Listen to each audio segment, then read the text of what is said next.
Okay, students, we have covered the first unit of quantum mechanics, and today we will start with the second unit. And in the second unit, which I have written here, the one-dimensional problems.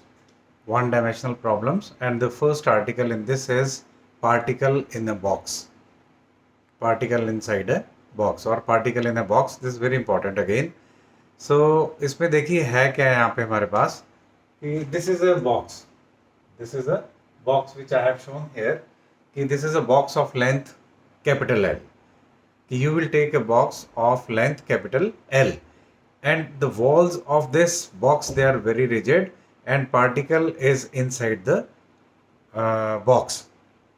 So if particle makes some kind of movement, say if it moves in a towards x-axis, then it will be colliding with the wall of this, and इसमें क्या होता है कि जब collide करेगा it will be rebounded back and it will make to and fro motion. तो इस type से आपके पास ये है कि particle is residing inside the box, and then you see this is the length of the box, and इसकी boundaries हैं यहाँ से x equal to 0 at this end x equal to l. along x axis I have marked the boundaries. So x equal to 0 means here ये point आ गया, and x equal to l, and this length is taken to be l, and particle is lying inside the box. अब ये box के अंदर है, हमने क्या करना है इस आर्टिकल में, we will try to find out the energy of the particle which is lying inside the box. Now we will be having two cases. One is your classical case and second is quantum mechanical. So we will be treating both of the cases. We'll see that how we can proceed. तो इसमें आपके पास ये आ गया कि consider a box which has rigid walls and the particle is lying inside the box, and the boundary of the box is between x equal to 0 and x equal to l. Number one.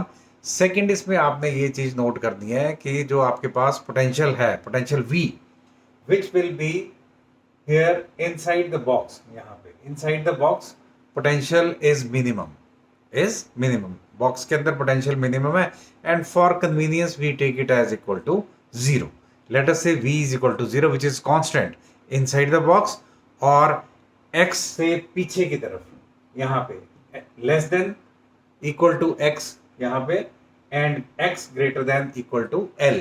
यहाँ पे जो potential की value है that is infinite. So we have written यहाँ पे इसके बाहर potential की वैल्यू क्या ले ली हमने, इनफाइनाइट, और यहाँ पे भी क्या लिख दिया, इन्फिनिटी इसके अंदर, और इसके अंदर जो है इसमें पोटेंशियल कितना है, is minimum. And for convenience we will say that let us say v is equal to 0 inside the box.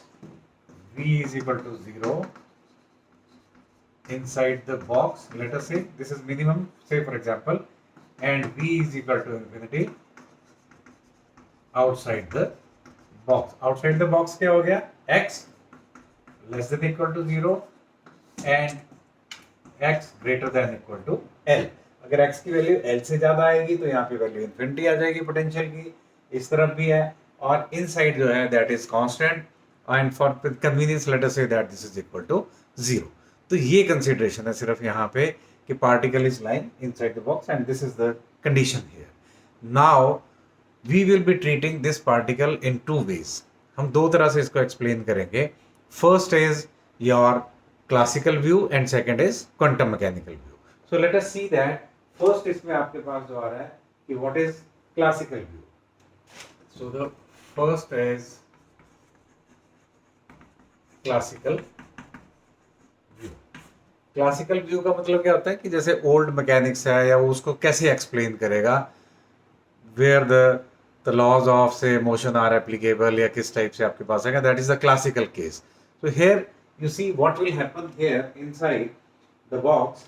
Say for example कि particle, if we say that E is equal to 0, अगर हम कहते हैं कि particle की energy क्या है, classically से let us say that the particle has energy equal to 0. तो 0 का मतलब क्या होता है कि particle is at rest, because energy क्या पार्टिकल की, से काइनेटिक एनर्जी की बात करें तो half m v square. So if E is equal to 0 it means half m is constant, so velocity is equal to 0, so particle will be at rest inside the box. अगर energy हम 0 लेते हैं, और अगर हम लेते हैं कि if then particle is at rest, then and if E is greater than 0, अगर E की कोई वैल्यू आपके पास आ जाती है यहाँ पे, इट मीन्स अगर E की कोई वैल्यू है, it means the particle is moving. If particle is moving, then let us say particle is moving along this side, ये ऐसे आ रहा है पार्टिकल, अगर एनर्जी ज्यादा है 0 से, पॉजिटिव है, then particle will come, it will collide with the wall of this box and it will be rebounded back. It will be rebounded back. तो ये आपके पास रिबाउंड करेगा and making it will be making to and fro motion. कि यहाँ से आया particle, फिर यहाँ पे, और वॉल्स ऐसी हैं कि let us say once it collides there is no loss of energy and all, जितनी एनर्जी है उतनी रहेगी, it will come, it will be rebounded back again. तो particle will make to and fro motion and here from here it will come, it will rebounded back, इधर आएगा, यहाँ से टकराएगा, फिर वापस जाएगा. तो walls is made up of such a material or that it is, there is no loss of energy, let us consider, and therefore particle will make to and fro motion inside the box. तो ये हो गया classical case. This is the classical case that particle will have to and fro motion. If there is energy of the particle, then motion is there, and if energy is equal to 0, then there is no motion, then particle will be at rest. तो ये classical view आ गया इसका first वाला. Then you see, then comes second view. Then comes second view, which is called quantum mechanical view. Quantum mechanical view. अब ये क्या कहता है यहाँ पे क्वांटम मैकेनिकली, देखो क्या चीज होगी यहाँ पे. तो अगर क्वांटम मैकेनिक्स है and particle is moving, so particle will behave like a wave. तो उसके आप श्रोडिंगर वेव इक्वेशन लिखते हैं हम वहाँ पे, and we know that Schrodinger wave equation for the particle which is moving along, say a line along a axis, is always given by, अब वहाँ से आप start कर दीजिए. अगर quantum mechanically लेना है, then we will be doing the quantum mechanical treatment, and particle is in motion. Particle is in motion, so Schrodinger wave equation लिखनी पड़ेगी, which we have done in the first your unit. So we will be writing the Schrodinger wave equation, and when there is no force is acting on the particle, then we know that it is given by, आपको कुछ याद होगा ये equation, d2 psi by dx square plus twice m over h bar square, and inside is e minus v into psi is equal to 0. If you remember, this was the equation that when the particle is moving along a line. Now हम क्या करेंगे यहाँ पे, now for a free particle, say particle is free, say for example no external force is acting, so for free particle, और अगर हम यहाँ पे फ्री पार्टिकल लेते हैं, then in that case otherwise also we have taken v is equal to 0 inside the box. हमने यहाँ पे पहले लिखा v is equal to 0 inside the box. So for a free particle, v is equal to 0 inside the box as it is given. So substituting v equal to 0 here, we get d2 psi by dx square plus twice m over h bar square. E और v 0 कर दिया, and 2 psi is equal to 0. ये आपके पास equation आ जाएगी यहाँ पे, और we can write that, let us write twice m e over h bar square. ये जो आपके पास फैक्टर है twice m e over h bar square, ये दिस फैक्टर, इसको हम लिख देंगे d2 psi by dx square plus let us say k square psi is equal to 0, where k square हमने क्या लिया, where k square is equal to twice me over h bar square over h bar square. तो आपने पहले आपने ये equation लिखी थी, जैसे let us write this to be equation number 1, इसको कह दीजिए k square psi वाली को 2 and k square जो आपने लिखा, let us write this to be equation number 3. तो ये इक्वेशन आई आपके पास, जैसे ये इक्वेशन नंबर 2 ये. So whenever you see this kind of equation, that is d2 psi by dx square plus k square psi is equal to 0, this is a differential equation. This is a differential equation. So we always have what, the solutions for these kind of equation. और general solution अब आपको ये याद रखना पड़ेगा कि once we have this type of equation, then the general solution is given by, इसका लिख ले, ये आपको मैं यहाँ पे लिख रहा हूँ, the general solution of equation 2, general solution of equation number 2 is given by, इसको हम ऐसे लिखते हैं हमेशा, psi x is equal to a e to the power iota kx plus b e to the power minus iota kx. Minus iota kx. Let us write this to be equation number 4.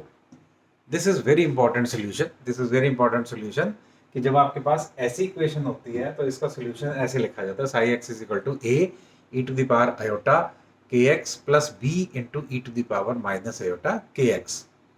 Alright, so ये solution आ गया. अब इसका where a and b are constants and their value we will be determining. अब हमने ए और B की values निकालनी है यहाँ पे, तो उसके लिए हम क्या करते हैं, there is a method to calculate a and b and it is calculated from boundary conditions. It is calculated from boundary conditions. तो यहाँ तक आपने लिख लिया, दिस इज 1 2 3 4, ये 4 इक्वेशंस आ गई. And then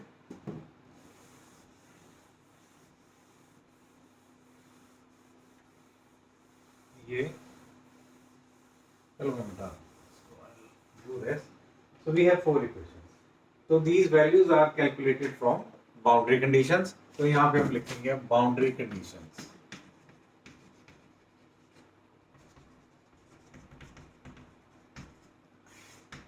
We will be writing the boundary conditions. अब देखिए, we will write the wave function psi is equal to 0. Psi is equal to 0. कहाँ पे 0 है? At x equal to 0 and at x equal to L. कि wave function, ये boundary condition एक लगाएंगे कि वेव फंक्शन की वैल्यू क्या है, x इक्वल टू 0 पे 0 है and at x equal to L again the wave function है 0. Why? Because the particle is lying inside the box. जहाँ से बॉक्स स्टार्ट हो रहा है उस पॉइंट पे, जब आउटसाइड था, ये बॉक्स बनाया था मैंने यहाँ पे, ये बनाया हुआ है, ये बाउंड्रीज है इसकी. तो यहाँ पे क्या है, यहाँ पे हम कह रहे हैं x equal to 0 and this is x equal to L. इसके अंदर जो है साई की वैल्यू होगी, और at x equal to 0 even at the boundaries here, these boundaries they are demarcating that. इसके बाद क्या वेव फंक्शन, तो x इक्वल टू 0 को भी हम बाहर लेते हैं, x इक्वल टू L को भी, L की वैल्यू आगे स्टार्ट होगी. सो this is the boundary condition that wave function psi is equal to 0 at x equal to 0 and at x equal to L, and we'll be writing that because particle is inside the box. तो boundary space की value 0 होती है. तो first boundary condition is this. So therefore आप क्या करो, अब यहाँ पे we can use equation number 4. हमारे पास इक्वेशन नंबर 4 ये थी, इक्वेशन नंबर 4. अभी सॉल्यूशन जो हमने लिखा है, psi x is equal to a e to the power minus iota kx plus b e to the power minus iota kx. This was our equation number 4. So at x equal to 0, पहला ये, at x equal to 0, above equation becomes यहाँ पे x की value 0 कर दो, तो यहाँ पे आपके पास क्या बन जाएगा, साई की वैल्यू क्या होती है, Sai x is 0, so left hand side is 0 because psi is equal to 0. तो साई एक्स की जगह मैंने यहाँ पे लिख दिया 0 and this is equal to a and e to the power iota kx. x 0 means e raise to power 0 is 1 and similarly plus e raise to power यहाँ क्या b and e raise to power, फिर यहाँ पे x है, anything raise to power 0 is again 1. So a plus b, और which implies that a is equal to minus b. एक आपके पास ये रिजल्ट आ गया पहली बाउंड्री कंडीशन से, a is equal to b. So therefore अब आप क्या करो, ये इक्वेशन नंबर 4 ये वाली है. So substituting a equal to minus b और b is equal to minus a, ऐसे भी कह सकते हो, और b is equal to minus a. तो ये इक्वेशन क्या बन जाएगी, सो इक्वेशन नंबर 4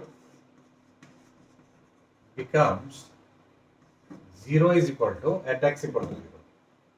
ये इक्वेशन बनेगी, sorry, psi x is equal to, psi x is equal to, आपके पास ये इक्वेशन बन जाएगी जब आपके पास ये आएगा कंडीशन a. इसको ऐसे लिख दो, a e to the power iota kx and plus b. b की जगह हम लिख रहे हैं यहाँ पे minus a. So minus a e to the power minus iota kx. Now you see what is common in both of these two. दोनों में कॉमन क्या है हमारे पास, a. So this is psi x is equal to a and inside is e raised to power iota kx minus e raised to power minus iota kx. ये आ गया. Now what we'll be doing? We will multiply and divide the right hand side by 2 iota. तो इसको 2 iota से multiply कर दो और 2 iota से divide कर दीजिए. Then what we'll be getting? This is 2 iota I'm writing outside. 2 iota a, and inside is e raised to power iota kx minus e raised to power minus iota kx upon twice iota. This is psi x. This is psi x. ये आ गया आपके पास. Now you see what is this thing. ये वाली चीज क्या है आपके पास? e raised to power iota theta minus e raised to power minus iota theta over 2 iota. इसको आप क्या लिखते हो? ये साइन का फंक्शन है. ये देयर इज अ फॉर्मूला. यहाँ पे क्या आयोटा के एक्स है, तो ये क्या बन जाएगा आपके पास? What will be the formula, what will be writing? This is basically क्या है? Sine k x. Sine k x e rest power, otherwise आपके पास आना था साइन ऑफ थीटा आपके पास आता, तो थीटा की जगह क्या है? के एक्स है. तो ये formula e to the power iota k x minus e to the minus iota k x over 2 iota which is equal to this is sine k x. तो आपके पास ये आ गया 2 iota a sin kx and this is psi x. This is equal to psi x. और 2 iota a ये जो है इसको हम क्या देते हैं? Let us say this is equal to c. This is c sin kx. This is c sin kx. ठीक है, ये इक्वेशन आ गई अब आपके पास. और ये जो ये आपने लिखा था b equal to minus a या a equal to minus b, इसको आप 5 कह देना इक्वेशन को. And let us write this to be equation number 6. psi x is equal to c sin kx, where c is equal to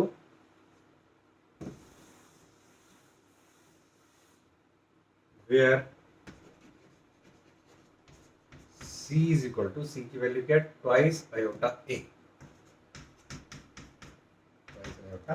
A. So we have calculated one thing. ये तो आ गई first boundary condition से. So this we have calculated from the first boundary condition that psi is equal to 0 at x equal to 0. Now second boundary condition क्या? और psi की value 0 कहाँ होती है? At x equal to L. Now let us apply that also. Second boundary condition.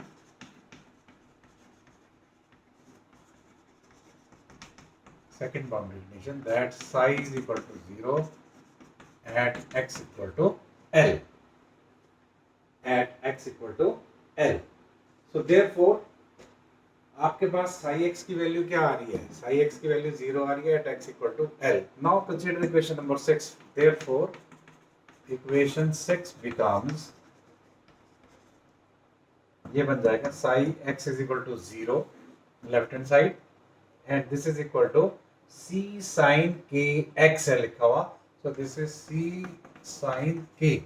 Now instead of at x equal to L लिख रहे हैं, तो यहाँ पे x की जगह क्या लिखेंगे? sin k L. c sin k L. So we will be writing c sin k L. Or we can write here c sin k L is equal to, ऐसे भी लिख सकते हो, c sin k L is equal to 0 और sin of kl is equal to 0. And you know sin की value 0 कब होगी? sin kl is equal to 0 when kl is equal to, क्या लिखोगे? n pi. When kl is equal to n pi. kl is equal to n pi का मतलब क्या हो गया? यहाँ पे n into pi लिख दिया आपने, तो n equal to क्या आ जाएगा? 0 1 2 3 so on so on. kl is equal to n pi. So when n is equal to 0, तो ये क्या आ जाएगा? kl is equal to 0.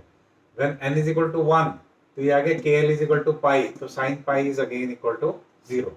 Similarly pi, 2 pi, 3 pi, 4 pi सारी वैल्यूज क्या आती हैं? sin pi वाली 0 आ जाती हैं. So kl is equal to n pi where n is equal to 0 1 2 3 and so on so on. So we can write in this manner, or which implies that, यहाँ से आगे चलिए, kl is equal to n pi और k is equal to n pi over l. Sorry n की value निकालनी है या ऐसे कर लो, k की निकालो n pi over l. k is equal to n pi over l, and which implies that squaring both sides, k square is equal to n square pi square over l square. ये k square की value आपके पास आ गई. और now you सी, ये equation को आप number दे दीजिए. We have given say equation number 7 के अंदर. We can write this as equation number 7. तो k स्क्वायर की वैल्यू ये निकाल लिया आपने. Now you can write, consider equation number आप कीजिए 3. देखिए इक्वेशन नंबर 3 क्या थी हमारे पास. Equation number 3. So what we had equation number 3, k square was equal to equation 3. Consider equation number 3, and equation number 3 I had written k square is equal to we have written twice me over h bar square, twice me over h bar square. Once we started this article we had written equation number 1, equation number 2, equation number 3. तो इसकी value ये आ रही है k square is equal to twice me over h bar square. यहाँ पे ये value put कर दो. k square की जगह हम क्या लिख सकते हैं, n square pi square over l square twice me over h bar square. ये वैल्यू आप यहाँ से निकाल लीजिए. And then from here we can calculate the value of E, which implies that E is equal to h bar square इधर चला जाएगा, n square pi square h bar square upon twice ml square. ये आ गई आपके पास quantum mechanically energy. किस चीज की energy I? This is the energy of the particle once it is inside the box. So quantum mechanically we have calculated the energy of the particle and it is coming out to be n square pi square h bar square twice ml square. अब इसमें देखिए क्या है, n आपके पास क्या है, here n is called, n जो है इसको हम क्या देते हैं, n is called quantum number. Here n is called quantum number. We will be discussing it later on also. Pi is constant, h bar is constant, 2 is constant, m is constant, and l, length of the box, this is again constant. तो ये किस पे depend कर रहा है? E is depending upon n square. Rest of the things they are constant on the right hand side. So E is proportional to n square. Energy of the particle is directly proportional to n square. We'll see that what is that. So it is n square, or therefore we can write E की जगह हम लिख सकते हैं, ये n पे depend कर रही है, तो En is equal to n square pi square h bar square upon twice ml square. This is the energy of the particle. और यहाँ से हम एनर्जी लेवल डायग्राम बनाते हैं. Further we make the energy level diagrams from this is very important formula. You see when we take n equal to 1, ठीक है, तो particle is all quantum mechanically the 0 point energy आपको पता क्या होती है, the minimum energy. Here n is equal to from n equal to 1 2 3 4 so on हो गया. n 0 नहीं लेंगे हम. Why we will not take 0? Because the particle quantum mechanically is having energy, minimum energy, which is called 0 point energy. We have discussed it in the last lecture कि particle की जो minimum energy होती है उसको हम 0 point energy कहते हैं. तो सबसे नीचे वाला लेवल आएगा n इक्वल टू 1. अगर आप n इक्वल टू 0 पुट कर दोगे तो एनर्जी तो 0 हो जाएगी. तो इसलिए हम n इक्वल टू 0 नहीं लेते हैं यहाँ पे. We don't take n equal to 0. We start from n equal to 1 2 3 4. Once we will put n equal to 1, it will give us ground state energy. When we take n equal to 2, this is first excited state. Then n equal to 3, second excited state. और ये levels बनते जाएंगे. Energy level diagram we will be making from here. So this is the energy. And you see, if I write, ये आप ऐसे बना सकते हैं यहाँ पे. ये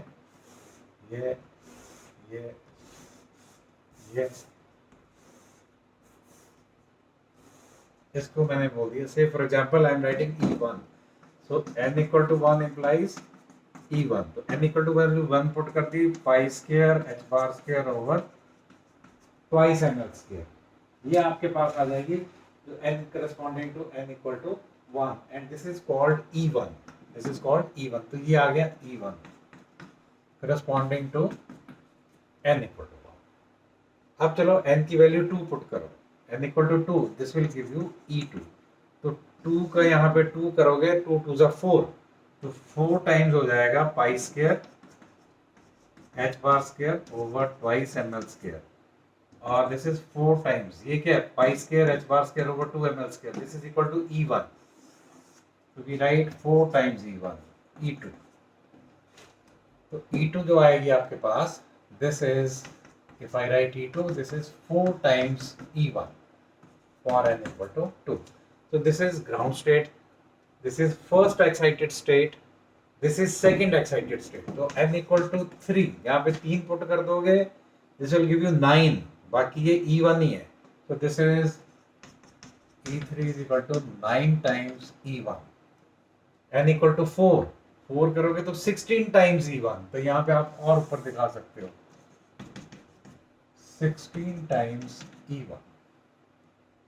So this is called energy level diagram. This is called energy level diagram, and here this is minimum energy. कितनी energy है minimum? E1, और E1 कितनी आ रही है? This is pi square h bar square over 2 ml square. तो ये आप, where L is the size of the box, m is the mass of the particle, and here also we can see that En is directly proportional to n square. It is क्या है? Inversely proportional to m, and it is inversely proportional to the length of the box also. तो ये parameters आपके पास energy के आ जाएंगे, and this is called energy level diagram. And quantum mechanically we have explained, once the particle is inside the box, then how we can find its energy quantum mechanically and classically. तो classically तो यही था कि अगर rest में है तो zero energy, motion में है तो उसकी एनर्जी होगी वहाँ पे, और वो रिबाउंड करेगा, it will make to and fro motion. So that is all about classical case, and this is all about quantum mechanical case. Now kindly do this article, this is very important, and I'll post the notes regarding this article also. So this is enough for today, so thank you very much.